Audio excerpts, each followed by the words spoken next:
नमस्कार। प्रादेशिक समाचार के साथ मैं सोनम। पहले मुख्य समाचार। गिरिडीह में अनाज घोटाला मामले में सीबीआई ने की बड़ी कार्रवाई। कालाबाजारी के आरोपी संवेदक रामजी पांडे के घर और गोदाम समेत कई ठिकानों पर छापेमारी। आतंकी संगठन अलकायदा के 4 संदिग्धों के साथ फिर रांची पहुंची दिल्ली पुलिस। नकटा पहाड़ पर आतंकवादियों के प्रशिक्षण स्थल का किया निरीक्षण। हथियारों की भी तलाश की गई। पूर्व मुख्यमंत्री और भाजपा नेता चंपाई सोरेन का दावा, पूरे झारखंड में है सत्ता विरोधी लहर। आने वाले विधानसभा चुनाव में भाजपा को मिलेगा पूर्ण बहुमत।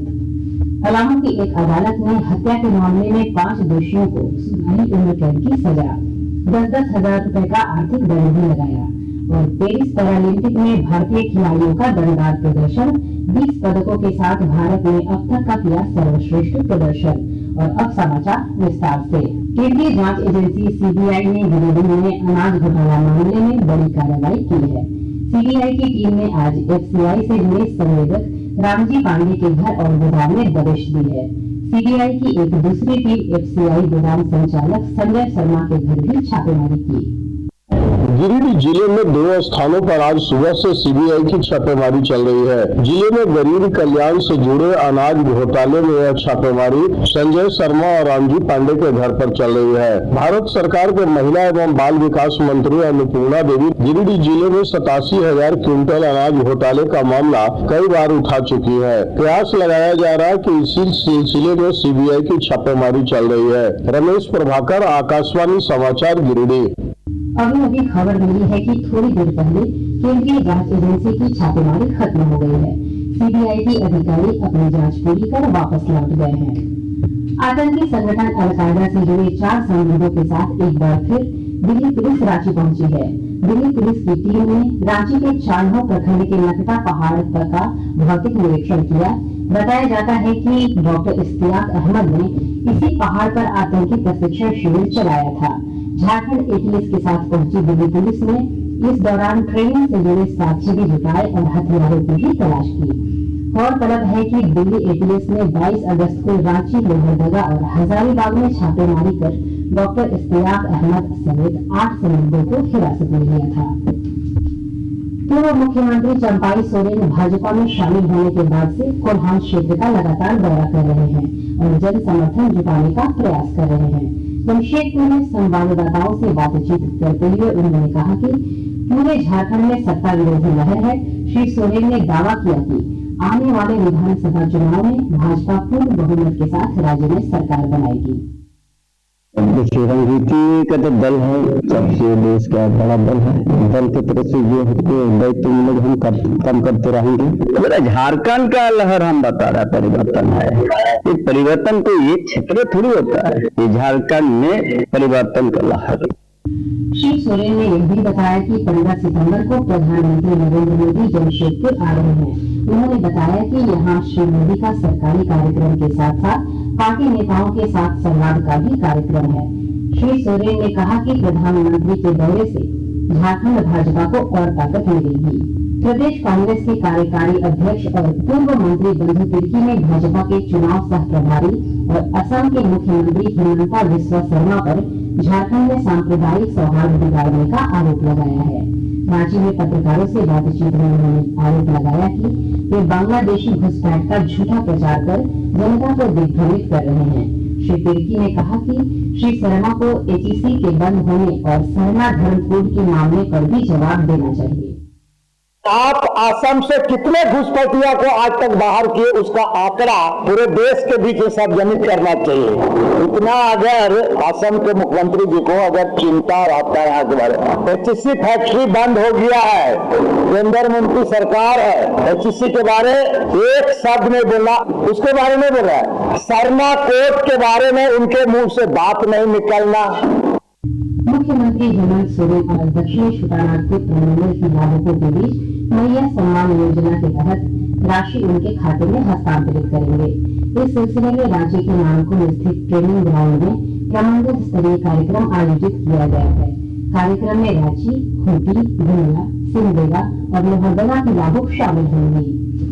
आकाशवाणी के ताजा तरीन समाचारों के लिए आप हमारी वेबसाइट newsonAIR.gov.in पर लॉग इन कर सकते हैं।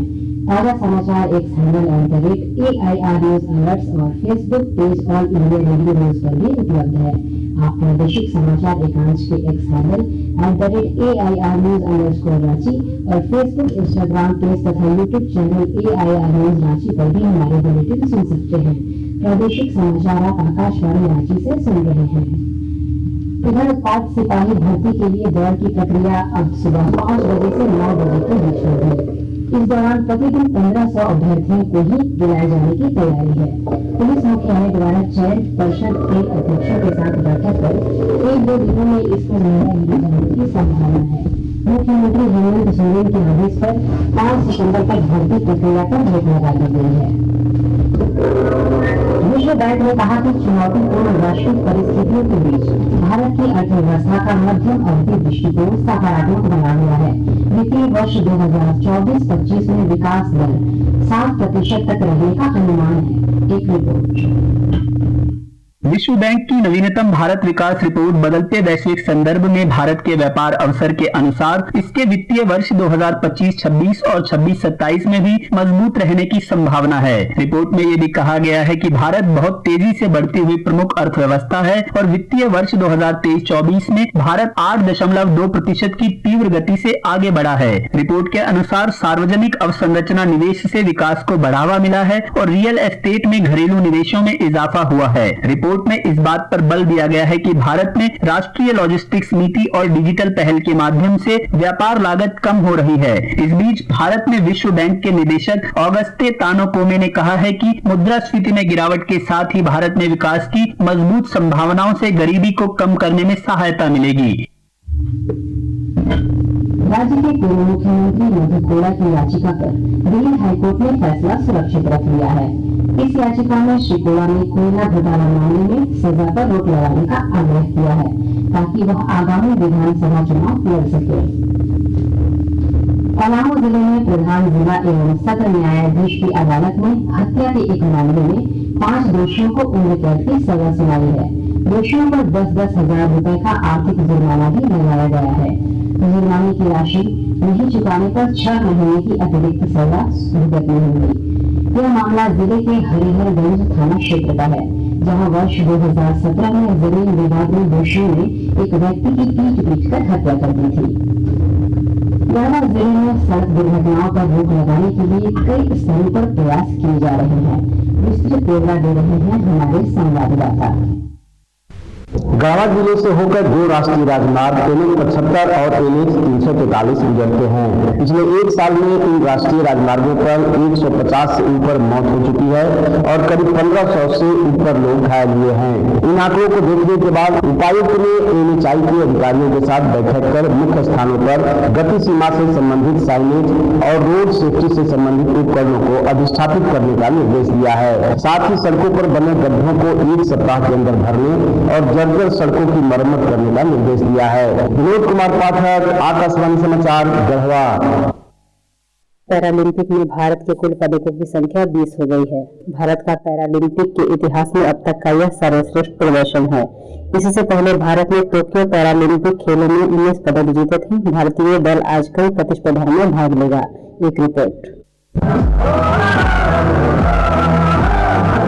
पैरालंपिक खेलों के 7वें दिन आज भारतीय दर्शकों की नजरें तीरंदाज हरविंदर सिंह सहित कई ट्रैक और फील्ड एथलीट्स के ऊपर रहेंगी। साइकिलिंग में अरशद शेख और ज्योति गडेरिया अपनी अपनी चुनौती रखेंगे। दिन के पहले पदक मुकाबले में सचिन खिलाड़ी, मोहम्मद यासिर और रोहित कुमार पुरुषों की शॉटपुट स्पर्धा के फाइनल में भाग लेंगे। पावर लिफ्टिंग में परमजीत कुमार की नजर पुरुषों के 49 किलोग्राम फाइनल में पोडियम फिनिश पर रहेगी। निशानेबाजी में निहाल सिंह, रुद्रांश खंडेलवाल 50 मीटर पिस्टल स्पर्धा में निशाने लगाएंगे। तीरंदाजी में हरविंदर सिंह पुरुषों की व्यक्तिगत रिकर्व ओपन राउंड 32 में ताइपे के सेंग लुंग हुई से भिड़ेंगे। भारत ने इन खेलों में अब तक कुल 20 पदक जीत लिए हैं, जिनमें 3 स्वर्ण, 8 रजत और 9 कांस्य पदक शामिल हैं।